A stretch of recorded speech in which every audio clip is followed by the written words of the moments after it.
मुझ पर आरोप लगाए जा रहे हैं कि केजरीवाल फ्री की रेवड़ियां बांट रहा है, केजरीवाल फ्रीबीज दे रहा है, मुझे भद्दी भद्दी गालियां दी जा रही है, मेरा मजाक उड़ाया जा रहा है। आज मैं देश के लोगों से पूछना चाहता हूं कि मैं क्या गलत कर रहा हूं। दिल्ली के गरीबों के बच्चे, मिडिल क्लास के बच्चों को मैं सरकारी स्कूलों में शानदार शिक्षा दे रहा हूं, लेकिन फ्री में शिक्षा दे रहा हूं। मैं लोगों से पूछना चाहता हूं कि क्या मैं फ्री की रेवड़ियां बांट रहा हूं या देश की नींव रख रहा हूं। दिल्ली के सरकारी स्कूलों में 18 लाख बच्चे पढ़ते हैं। इन 18 लाख बच्चों का भविष्य अंधकार में था। अभी तक हमारी सरकार बनी थी उसके पहले जैसे देश भर में सरकारी स्कूलों का बेड़ा गर्क है, देश भर में सरकारी स्कूलों की बुरी हालत है, वैसी दिल्ली के सरकारी स्कूलों की हालत थी। पढ़ाई होती नहीं थी, सरकारी सारे स्कूल टूटे फूटे पड़े थे, दीवारें टूटी हुई थी, छतें छू रही थी, ब्लैक बोर्ड था नहीं, डेस्क नहीं थे, नीचे बैठे रहते थे बच्चे, उनकी कोई पढ़ाई नहीं होती थी। 18 लाख बच्चों का भविष्य बर्बाद था। आज अगर हमने इन 18 लाख बच्चों का भविष्य अच्छा कर दिया, अगर मैं इन बच्चों को अच्छी शानदार शिक्षा दे रहा हूं लेकिन फ्री में दे रहा हूं, तो मैं क्या गुनाह कर रहा हूं। सरकारी स्कूलों में पहली बार आज़ादी के बाद से पहली बार 75 साल में पहली बार 99% से ज़्यादा नतीजे आए हैं। मैं अगर अपनी बड़ाई खुद करूं तो कहा जाएगा कि केजरीवाल खुद अपनी बड़ाई कर रहा है, लेकिन नतीजे 99% से ज़्यादा नतीजे आए हैं सरकारी स्कूलों के। प्राइवेट स्कूलों को भी पीछे छोड़ दिया। पिछले कुछ सालों में 4 लाख बच्चों ने दिल्ली के प्राइवेट स्कूलों से नाम कटा के सरकारी स्कूलों में भर्ती हुए हैं। ये कोई छोटी बात नहीं है। आज गरीबों के बच्चे आईआईटी के अंदर कंप्यूटर, मैकेनिकल इंजीनियरिंग की पढ़ाई पढ़ रहे हैं, नीट के पेपर पास करके डॉक्टरी की पढ़ाई पढ़ रहे हैं। एक लड़का है गगन, उसके पिताजी कार्डबोर्ड बनाने, गत्ते के डिब्बे बनाने की फैक्ट्री में मजदूरी का काम करते हैं। कोरोना में वो नौकरी भी छूट गई, 15,000 रुपये महीने कमाया करते थे। आज गगन का एडमिशन आईआईटी धनबाद में कंप्यूटर इंजीनियरिंग में हुआ है। उससे पूछ के देखिए कि क्या केजरीवाल फ्री की रेवड़ियां बांट रहा है या देश का भविष्य बना रहा है। ऐसे हजारों बच्चे हैं जिनका भविष्य आज सुनहरा किया हम लोगों ने। यह काम 1947 में हो जाना चाहिए था, यह काम 1950 में हो जाना चाहिए था, जो आज हम कर रहे हैं। आज हम लोग देश की नींव रख रहे हैं। ये रेवड़ी नहीं है, ये देश की नींव की में एक एक ईंट रख रहे हैं हम लोग। आज दिल्ली के सरकारी अस्पताल हमने शानदार कर दिए। दिल्ली में शानदार मोहल्ला क्लिनिक बना दिए जिनकी चर्चा पूरी दुनिया में हो रही है। पूरी दुनिया के अंदर दिल्ली एक वो चुनिंदा शहर है जहां पे दिल्ली की 2 करोड़ जनसंख्या, एक एक आदमी का इलाज मुफ्त है। एक एक आदमी का, 2 करोड़ लोग रहते हैं दिल्ली में, एक एक आदमी का इलाज मुफ्त है। चाहे वो गरीब हो चाहे अमीर हो। हम ये नहीं पूछते कि कौन सी जात का है, कौन सी धर्म का है, अमीर है, गरीब है, आदमी है, औरत है, छोटा है, बड़ा है, जो भी आदमी है हर एक का इलाज मुफ्त है। 30 लाख, 40 लाख, 50 लाख रुपए का भी अगर उसका ऑपरेशन का खर्चा आएगा, उसकी सारी दवाइयां, उसके सारे टेस्ट, उसके सारे डायग्नोस्टिक्स, सब कुछ उसका मुफ्त होता है। सारे मोहल्ला क्लिनिक्स के अंदर उनका इलाज मुफ्त होता है। क्या मैं ये फ्री की रेवड़ियां बांट रहा हूं? आज दिल्ली के अंदर अगर किसी का एक्सीडेंट हो जाए, हमने एक फरिश्ते स्कीम बनाई है, अगर किसी का एक्सीडेंट हो जाए तो उसको हमने कहा है कि उसको नियरेस्ट अस्पताल में ले जाइए। आसपास जो भी अस्पताल हो, चाहे कितना भी महंगा अस्पताल क्यों ना, उसे उठा के ये नहीं सोचना कि मैं कभी उसे नियरेस्ट अस्पताल में ले जाइए। उस आदमी को ठीक करने का सारा खर्चा दिल्ली सरकार देती है। फरिश्ते स्कीम कहते हैं हम इसे। मैं एक आपको उदाहरण देता हूं। विकास सानी साहब हैं, ईस्ट दिल्ली में रहते हैं। अपने घर से निकले मार्केट के लिए, रास्ते में एक्सीडेंट हो गया। भगवान की कृपा थी कि उधर से अंतुल कोहली जी गुजर रहे थे, उन्होंने उनको उठाया और वो उनको अस्पताल ले गए। उस छोटे अस्पताल ने उनको फोर्टिस में रेफर कर दिया क्योंकि चोट बड़ी गहरी थी। फोर्टिस अस्पताल में उनका 5 लाख रुपए का खर्चा आया। सारा खर्चा दिल्ली सरकार ने दिया। 13,000 से ज्यादा लोगों की जान बचा चुके हैं अभी तक हम। इन 13,000 लोगों के परिवार वालों से पूछिए कि क्या केजरीवाल फ्री की रेवड़ियां बांट रहा है या पुण्य का काम कर रहा है, धर्म का काम कर रहा है। आज दिल्ली के एक एक परिवार को हम फ्री बिजली दे रहे हैं, 200 यूनिट बिजली फ्री दे रहे हैं। पंजाब में हमने 300 यूनिट बिजली फ्री देनी चालू की है।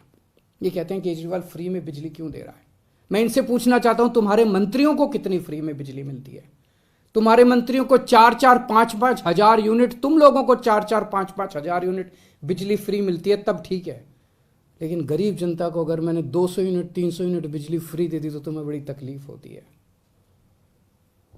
आज दिल्ली के अंदर हमने फ्री में लोगों को योगा कराना चालू किया। 17,000 लोग दिल्ली में, हम उनको फ्री में टीचर भेजते हैं। रोज सुबह हमारे 500 से ज़्यादा टीचर फ्री में जगह जगह लोगों को योगा कराने जाते हैं।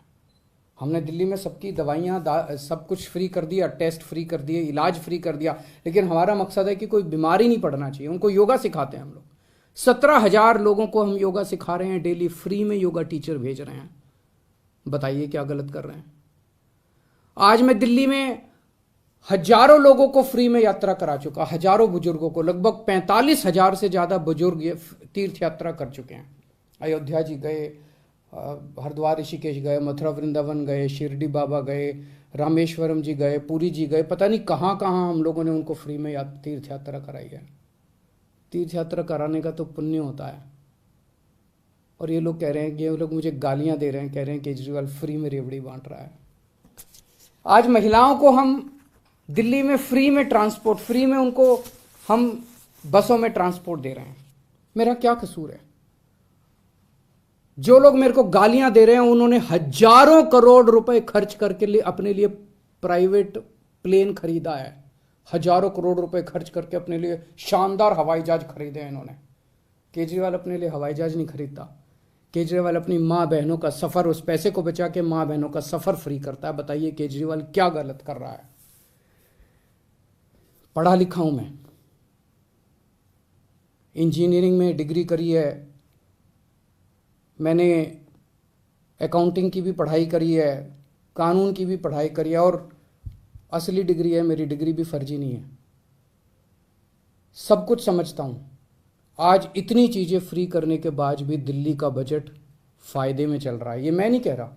अभी थोड़े दिन पहले सीएजी की रिपोर्ट आई है, और सीएजी की रिपोर्ट ने कहा है कि 2015 के बाद से, जब से केजरीवाल की सरकार आई है, तब से दिल्ली का बजट नफ़े में चलने लगा। उसके पहले घाटे में चलता था। तो बजट भी नफ़े में चल रहा है। कोई नया टैक्स नहीं बढ़ाया, भ्रष्टाचार खत्म कर दिया। भ्रष्टाचार खत्म करके जो इतना पैसा बचा, उससे अगर अब मेरे अपने लोगों की मैंने इतनी सहूलियतें दे दी, तो बताइए मैंने क्या गलत किया? मैं बताता हूं आपको फ्री की रेवड़ी क्या होती है, और मैं बताता हूं आपको इस देश में फ्री की रेवड़ी कौन बांट रहा है। एक कंपनी है बहुत बड़ी, उस कंपनी ने लोन लिया कई बैंकों से, खा गए वो लोन, बैंक दिवालिया हो गए, और उस कंपनी ने एक राजनीतिक पार्टी को चंदा दे दिया, कुछ चंद करोड़ रुपए का, और उस कंपनी के खिलाफ सरकार ने कोई एक्शन नहीं लिया।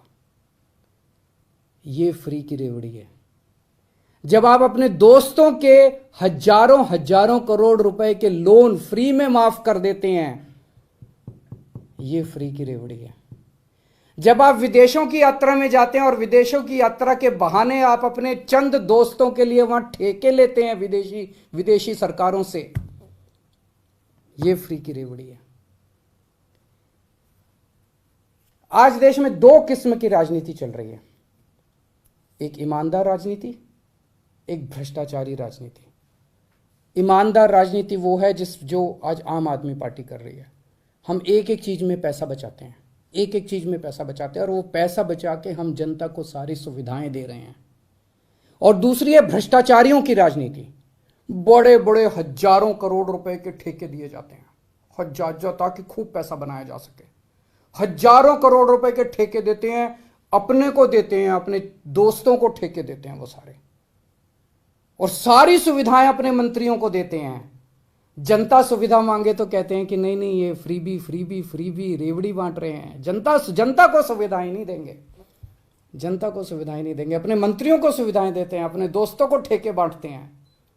ये भ्रष्टाचार की राजनीति है। आज जनता को तय करना है, देश को आज मैं पूछना चाहता हूं, जनता को तय करना है, ईमानदारी की राजनीति चाहिए कि भ्रष्टाचार की राजनीति चाहिए। मैं भारत को नंबर 1 बनाना चाहता हूं। मेरी जिंदगी का एक ही मकसद है, भगवान से एक ही प्रार्थना है कि जब तक मैं जिंदा हूं, मेरे जीते जी मैं भारत को दुनिया का नंबर 1 देश देखना चाहता हूं। 75 साल हो गए आजादी के, 75 साल। 75 सालों में हमारे से पता नहीं कितने देश आगे बढ़ गए, जापान, सिंगापुर, जर्मनी, अब तो बताते हैं बांग्लादेश भी कई चीजों में आगे बढ़ गया। हम पीछे क्यों रह गए भाई? हम आगे क्यों नहीं गए? हम दुनिया का नंबर 1 देश क्यों नहीं बने? हमारे में क्या कमी है? भगवान ने सब कुछ दे रखा है हमें, पहाड़, नदियां, तरह तरह की जड़ी बूटियां, फसलें, समुद्र तट, सब कुछ दे रखा है भगवान ने। भारत के लोग इतने इंटेलिजेंट, फिर भी हम नंबर 1 क्यों नहीं बन रहे? तो हमारा मकसद है दुनिया का नंबर 1 देश बनाना दे भारत को। आज दिल्ली के अंदर मैं फ्री की शिक्षा दे रहा हूं, बच्चों को अच्छी शिक्षा दे रहा हूं, फ्री की शिक्षा दे रहा हूं, लोगों को अच्छा इलाज दे रहा हूं, फ्री का इलाज दे रहा हूं। अगर कभी भगवान ने चाहा तो पूरे देश के एक एक बच्चे को हम फ्री की शिक्षा देंगे, अच्छी शिक्षा देंगे, शानदार शिक्षा देंगे। देश के एक एक व्यक्ति को हम अच्छा इलाज देंगे, फ्री का इलाज देंगे, शानदार इलाज देंगे। इससे देश की नींव रखी जाएगी। ये काम 1947 में, 1950 में हो जाना चाहिए था। और जब तक हम अपने देश की नींव नहीं रखेंगे, जब तक हमारी नींव मजबूत नहीं होगी, तब तक भारत दुनिया का नंबर 1 देश नहीं बन सकता। हम भारत के अंदर कैपेबिलिटी है, कैपेसिटी है आगे बढ़ने की, लेकिन उसके लिए हमें एक ईमानदार राजनीति की जरूरत पड़ेगी। नमस्कार।